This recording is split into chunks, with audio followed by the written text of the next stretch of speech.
बेटी चाहे उन्नाव की हो, वो बेटी चाहे हाथरस की हो, वो बेटी चाहे झारखंड की अंकिता हो, या फिर वो बेटी बिल्किस हो, हर बेटी को इस देश में न्याय मिलना चाहिए। और गुनहगारों के खिलाफ कांग्रेस पार्टी पुरजोर तरीके से खड़ी है, उनके लिए सड़क पर उतर के प्रदर्शन किया। हम लगातार खड़े हैं बिल्किस के लिए, तो हम भारत की हर बेटी के लिए। हिसाब से 8 मर्डर्स हैं, 3 गैंगरेप है, जिसमें ऑन रिकॉर्ड है सिर्फ बिल्किस बानो नहीं, 2 और लेडीज का भी रेप हुआ, तो उनमें से एक बिल्किस की माँ थी। और एक बात मैं बोलूँगी वो ये है कि जो रिव्यू बोर्ड में बैठे गए, एक ने भी अपोज नहीं किया। ये दिखाता है कि इनको इन्फ्लुएंस किया गया था। इतने हीनियस मैटर में अगर आप 11 के 11 जितने लोग थे, किसी ने भी अपोज नहीं किया, किसी को दिखा ही नहीं कि ये लोग सोसाइटी के लायक नहीं है।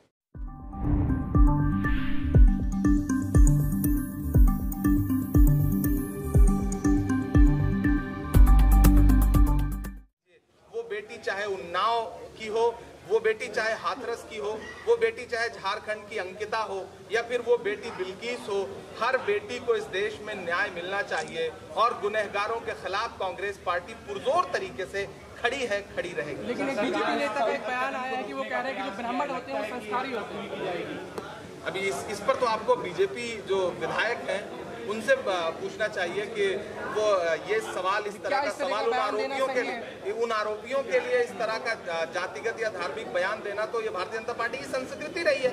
बिल्कुल गलत है, इस तरह का बयान बिल्कुल नहीं देना चाहिए। बात करते हैं, लेकिन गुलाम नबी आज़ादी जब इस्तीफा दिया, उन्होंने पार्टी से तमाम पद हटे, तो वो कहते पहले कांग्रेस जोड़ लो। क्यों नहीं जोड़ा उन्होंने? क्यों चले गए?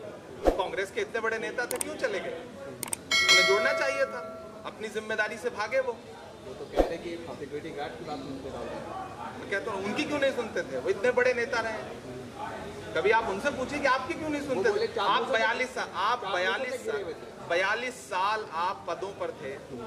आप कह रहे हैं कि राहुल जी सिक्योरिटी गार्ड की या फिर किसी पीए की सुनते हैं। जब आपको नेता प्रतिपक्ष बनाया जा रहा था, जब आपको राज्यसभा भेजा जा रहा था, जब आपको मुख्यमंत्री बनाया जा रहा था, तब किस गार्ड के कहने पे बनाया गया? 5 पन्नों से उन्होंने इस्तीफा दिया। इस तरह के अनर्गल आरोप, इसका ये भारतीय जनता पार्टी सबसे ज्यादा घबराई भी तो राहुल गांधी से है। तो इस तरह के अस्त्र छोड़े जा रहे हैं, लेकिन ये सब अस्त्र जो है वो भोथरे हो चुके हैं, उनमें कोई धार नहीं है, उसका कोई मतलब नहीं। अनर्गल आरोप है।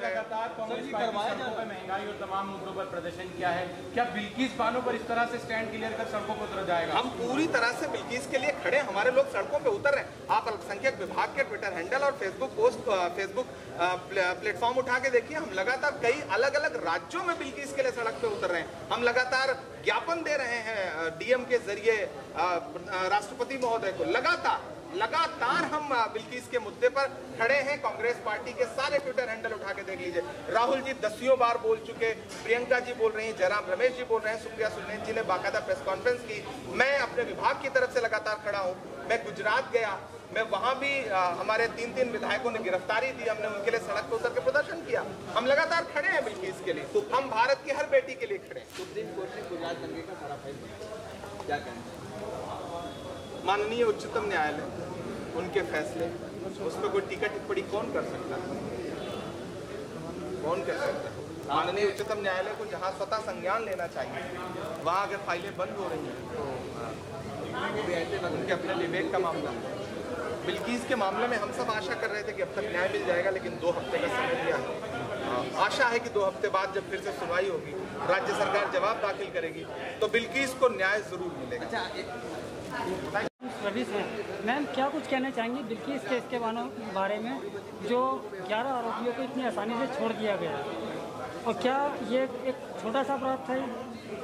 एक आप एडवोकेट हैं, इसके बारे में क्या कहना चाहिए? नहीं, मेरे हिसाब से तो पूरा अगर इसको देखा जाए, रेमिशन का जो काम है वो ये है कि आपको हमारे देखिए इंडियन जुडिशरी और इंडियन जेल जो सिस्टम है वो ना रिफॉर्मेटिव है, जिसमें इस आपको डेथ जो है वो रेयरेस्ट ऑफ रेयर केस में दिया जाता है।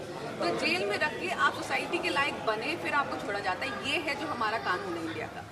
तो इसमें जब आपको जेल में डाला गया, तो कायदे से इनिशियली मेरे हिसाब से 8 मर्डर्स हैं, 3 गैंगरेप है, जिसमें ऑन रिकॉर्ड है सिर्फ बिल्किस बानो नहीं, 2 और लेडीज का भी रेप हुआ, तो उनमें से एक बिल्किस की माँ थी। और एक बहन थी। रिकॉर्ड पे ये है, लेकिन अदरवाइज जो बिल्किस के स्टेटमेंट के अकॉर्डिंग वो 14 से भी ज़्यादा लोगों का मर्डर हुआ था, पर बॉडीज पाई नहीं गई, तो इसलिए इसमें सिर्फ इतने 8 ही लोगों का ही इसके अंदर रिकॉर्ड देना किया। इन आरोपी जो थे, इन लोगों के स्टेटमेंट के अकॉर्डिंग जो इनकी बिल्किस की जो 3 साल की बेटी थी वो जिंदा है, वेराज उसकी बॉडी और जो बाकी और बैलेंस और जो लोग थे उन लोगों की बॉडी गायब हो गई। जो फोटोग्राफ्स थे जो इनिशियली गायब होने से पहले कुछ फोटोग्राफ्स क्लिक हुए थे, उसमें बेटी का बॉडी पाया गया, तो उसको मद्देनजर रखते हुए तब इन लोगों को कन्विक्ट किया गया 8 मर्डर्स में और 3 गैंग रेप में। इतना हीनियस क्राइम था जो रेयरेस्ट ऑफ रेयर केस में बनता था, क्योंकि जब ये लोग जो थे ये सब लोग मेरे जानकार थे, ये ऐसे नहीं थे कि कोई रैंडम स्ट्रेंजर कोई बाहर का लोग था। उन लोगों ने मेरे साथ ये चीज़ गलत है, ये था। जब सब मेरे जानकार हैं, मुझे उनके ऊपर ट्रस्ट था। हमारा जो कानून है वो ट्रस्ट के ऊपर और ज़्यादा रिलाई करता है। आपका अगर फादर ने कोई रेप किया या ऐसे रिश्तेदार ने किया तो उसके ऊपर बहुत ज़्यादा हीनियस होता है। तो जब इतना बड़ा केस था, इसमें कायदे से CBI कोर्ट को इसके अंदर वे बैक 2008 में लाइफ इम्प्रिजनमेंट के ये जगह डेथ देना चाहिए था, पर खैर उन्होंने लाइफ दिया। उन्होंने बहुत अच्छा जजमेंट दिया। उनके अकॉर्डिंग ये था कि लाइफ जजमेंट जो 2005 का सुप्रीम कोर्ट का एक जजमेंट है, मेरे लाइफ का मतलब टिल डेथ आप जेल के अंदर रखेंगे। तो ये उन्होंने नज़र में रख के उन्होंने कहा भाई डेथ बहुत ईजी होगा उनके लिए, क्योंकि आप अचानक से आपको मार दिया जाए और जेल के अंदर लाइफ जो सबको लगता है ईजी लाइफ नहीं है। वहाँ पर एक छोटे से कमरे में रहना, पूरी लाइफ मरते दम तक आप वहीं पे ही रहे, ये उन्होंने सोच के किया था कि ये बहुत पेनफुल रहेगा। ये चीज़ दिमाग में रखे लाइफ इम्प्रिजनमेंट किया गया था। लेकिन जैसे ये रेमिशन बोर्ड है, जो सुप्रीम कोर्ट में ये जो एक पर्सन अप्रोच किए थे, इनका जो कारण था अप्रोच करने का वो सिर्फ ये था कि मर्डर जो इंसिडेंट हुआ था वो हुआ था गुजरात में और इसका ट्रायल हुआ था महाराष्ट्र में। तो मेरा जो केस है वो रिव्यू बोर्ड के कौन से स्टेट के रिव्यू बोर्ड में जाएगा, सिर्फ इसी के ऊपर वो आए थे कि मैं महाराष्ट्र स्टेट के रिव्यू बोर्ड में मेरा नाम जाना चाहिए कि गुजरात स्टेट में। सुप्रीम कोर्ट ने बोला कि गुजरात में सिंस क्राइम हुआ है तो वो गुजरात स्टेट में ही जाना चाहिए, बस इसके अलावा और कुछ नहीं। और कोर्ट ने यही बोला था अकॉर्डिंग टू रूल्स, जो सिर्फ इतना बताया कि कौन से स्टेट में जाएगा, लेकिन अकॉर्डिंग टू रूल्स आपको देखना है कि किसको छोड़ना है, कैसे छोड़ना है, जो पूरा प्रोसीजर है। आप मीडिया में आप देखिए सुप्रीम कोर्ट को इतना उन्होंने बोल दिया कि सुप्रीम कोर्ट ने बोला एक टीम फॉर्म करने के लिए और इनको छोड़ने के लिए। इतना गलत इमेज आप सुप्रीम कोर्ट का पूरे इंडिया के सामने आप पोर्ट्रेट करना चाहते थे।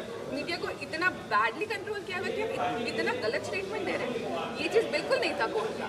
तो जब आपने उनको छोड़ा ये बोल के कि सुप्रीम कोर्ट की साइड से हमारा डायरेक्शन है, उसको तो रिव्यू बोर्ड बोला जाता है। हर स्टेट का रिव्यू बोर्ड होता है, हर साल दिल्ली का कानून है, हर 3-3 महीने में रिव्यू बोर्ड बैठता है। जिनका जेल में 14 साल कंप्लीट हो गया उनका नाम जाता है, जिनमें से उनको लगता है जो सोसाइटी के लायक है और उनका जो ऑफेंस है वो कंपैरेटिवली थोड़ा ऐसा है कि अब चलो इनको छोड़ने लायक है, तो उनको छोड़ा जाता है। लेकिन यहाँ तो भाई 8 मर्डर्स 3 गैंगरेप के बाद हमने और पूरे 11 के 11 को छोड़ दिया। रेमिशन देखता है कि आपका एज क्या है, आपका हेल्थ क्या, आपका जेल के अंदर कैसा आपका बिहेवियर था। ये 11 के 11 लोग जेल के अंदर संत रहे होंगे ऐसा बिल्कुल नहीं हो सकता। मोबाइल फोन पाया जाता है, बहुत सारी प्रॉब्लम्स होती है, जेल के झगड़े होते हैं। ये 11 के 11 को सनसनीखेज ये मामला होते हैं। देखिए अब इसमें एक और चीज़ जो मैं बोलूँगी वो ये है कि जो रिव्यू बोर्ड में बैठे गए एक ने भी अपोज नहीं किया।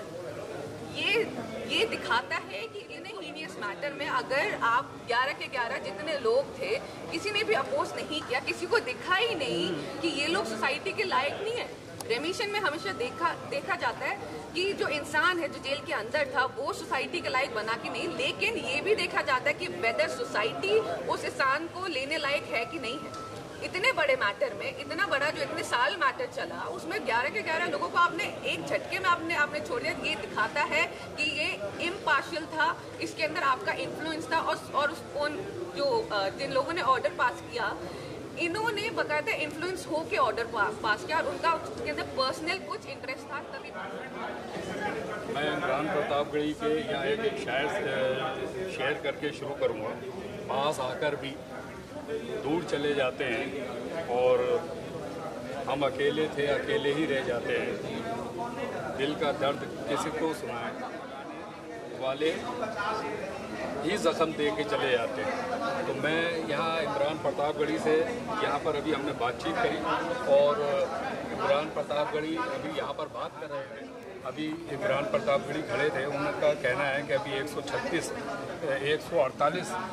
दिन का जो पैदल यात्रा है उनकी, जो दिल्ली से होते हुए, जम्मू होते हुए, राजस्थान होते हुए दुनिया भर में जाएगी यहाँ पर, और वो भारत जोड़ो अभियान चल रहा है इनका। इसी के साथ मैं अहमद, ज़ियान न्यूज़ एक्सप्रेस।